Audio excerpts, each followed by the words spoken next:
আজকে নিয়ে আসছি অনেক অনেক দোলনার কালেকশন। প্রত্যেকটা দোলনা পাচ্ছেন একেবারে রিজনেবল প্রাইসে, তার মধ্যে কিন্তু ডেলিভারি চার্জ সারা বাংলাদেশের সম্পূর্ণ ফ্রিতে পেয়ে যাবেন। এগুলো হচ্ছে মাত্র 1500 টাকা, ব্যাক কুশন অ্যাড করলে প্রাইস হবে 1700 টাকা। যদি আপনি এরকম কম্বো নেন প্রাইস আসবে মাত্র 2000 টাকা। আর বসার দোলনা ছাড়াও কিন্তু শোয়ার দোলনা আছে। শোয়ার দোলনাগুলো ছোট বাচ্চা থেকে শুরু করে আপনার 5-6 বছরের বাচ্চা এখানে অনায়াসে বসতে পারবে, এখানে বসে দোল খেতে পারবে।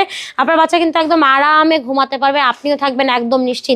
প্রাইস থাকবে মাত্র 5300 টাকা। কোনো প্রকার ডেলিভারি চার্জও দিতে হবে না এবং কোনো প্রকার টাকা আমাদেরকে অ্যাডভান্সও করতে হবে না। এছাড়াও আমাদের কাছে আছে 26 ইঞ্চি চেয়ার দোলনা। এই চেয়ার দোলনাগুলোর প্রাইস থাকছে মাত্র 3300 টাকা। কালার আছে হিউজ পরিমাণ। আছে 26 ইঞ্চির বউ দোলনা। বউ দোলনাগুলোর প্রাইস থাকছে মাত্র 3700 টাকা। 30 ইঞ্চির বউ দোলনা থাকছে 4700 টাকা এবং 36 ইঞ্চির বউ দোলনা থাকছে 5700 টাকায়। প্রত্যেকটা কালেকশন অনেক অনেক সুন্দর। যা যেটা পছন্দ হয় স্ক্রিনশট দিয়ে যোগাযোগ করতে পারেন ভিডিওর স্ক্রিনে দেওয়া নাম্বারে।